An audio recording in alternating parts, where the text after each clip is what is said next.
Nous apercevons de loin le symbole de notre pays, la République démocratique du Congo. Le drapeau dans ce village Massamango, dans le Grand Bandundu. Bon, ça va, comme je viens d'apercevoir cet emblème, ce patrimoine national, je dois arriver là-bas pour voir ce qui se passe. Il doit y avoir la présence de l'État congolais. Oui, chers téléspectateurs, encore une fois de plus, des passages, nous apercevons une école de qualité. Ici, nous sommes dans le village Massamango.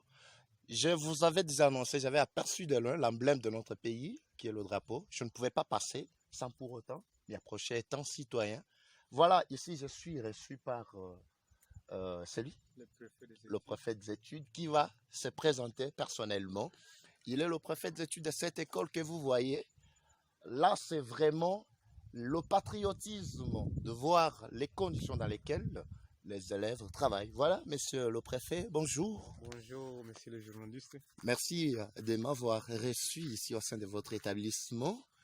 Ayant aperçu de loin l'image ici, l'établissement scolaire, que pouvez-vous nous dire à propos de ce que nous voyons? Si, l'école est vraiment nouvelle. D'accord. Nous sommes en train de bâtir l'école. Et vous voyez que non, les conditions des locaux posent des problèmes. Et à la part même des parents, il n'y a pas d'aide. Voilà. Mais nous, on se fortifie pour en fait faire étudier les élèves. Voilà.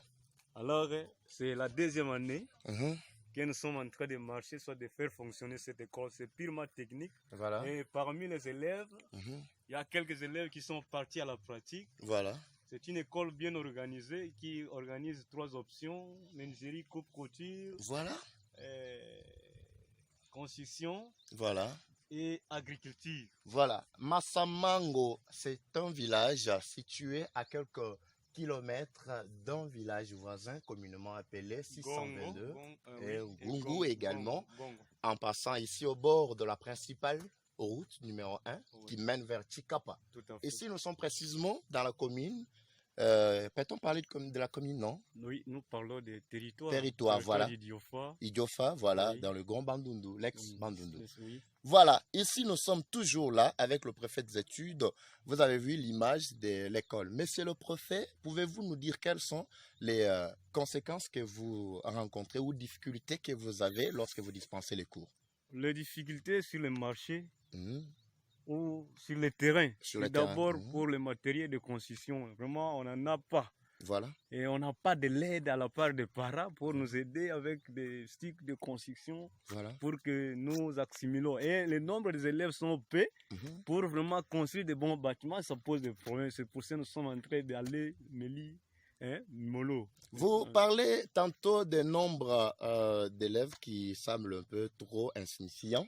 Mais en passant ici, j'ai parcouru le village et j'ai vu beaucoup d'enfants qui ne sont pas à l'école. Quels sont les mécanismes avez-vous pris pour sensibiliser ces enfants afin de venir aussi apprendre? Dans notre milieu, donc c'est ce qui pose des problèmes. Voilà. Souvent, les gens aiment faire la pédagogie et ils n'aiment pas de faire étudier ces élèves dans des options pratiques, soit professionnelles.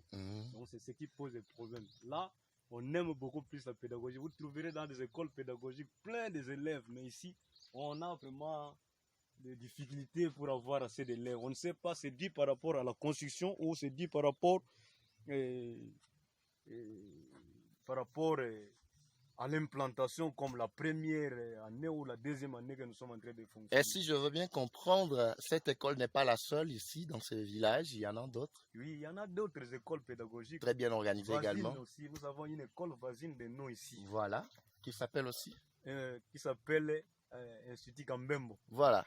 Mais quel sentiment avez-vous lorsque vous dispensez les cours ici, dans un milieu purement rural, avec un nombre très insignifiant d'élèves? Non, notre souci est de faire évoluer nos milieux, voilà, de faire les amener à un niveau là pour que nous formons aussi les hommes comme techniciens, donc de former les techniciens pour le développement du village. Nous contribuons, oui, pour que le village aussi, un jour, ça puisse aussi peu à peu devenir aussi un milieu qui est urbain. Voilà. Mais ici, à vous entendre encore parler, apparemment c'est une école publique. Oui. Celle qui est construite ici. Si. Est-ce que ici peut-on aussi parler de la gratuité de l'enseignement de base qui a été prôné par le chef de l'État, Félix-Antoine Tshisekedi Tshilombo? Si, sur le circulaire, pardon, sur la nomenclature, chez nous ici, la nomenclature n'a pas encore à Paris. Nous attendons le cordeau qui nous enverrait ça, parce que nous dépendons à la direction de Gikwit.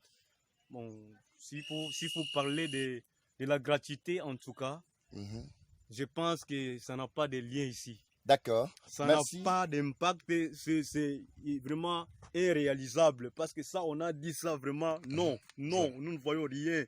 Parce que s'il faut parler de ça, nous avons même dit dans des sites internet, on même dit. D'accord. Donc, il a fallu d'abord résoudre le problème de quoi? Il a fallu résoudre le problème de paiement. Des paiements, merci. Des enseignants, des INPE, des nouvelles unités. Merci beaucoup, monsieur le prophète, de m'avoir accordé cette interview. Et je suis très content et à la prochaine. Merci beaucoup. D'accord, merci. Voilà le village Massamango, qui veut exactement dire Masubankosi. En français, les urines du lion. C'est bon, c'est vraiment une très bonne interprétation. Nous poursuivons. Massamango, c'est un village situé à quelques kilomètres du village appelé 622. Voilà, 622 c'est aussi un village. 622 un village ici dans la province de l'ex-Bandundu. Voilà, tout à fait.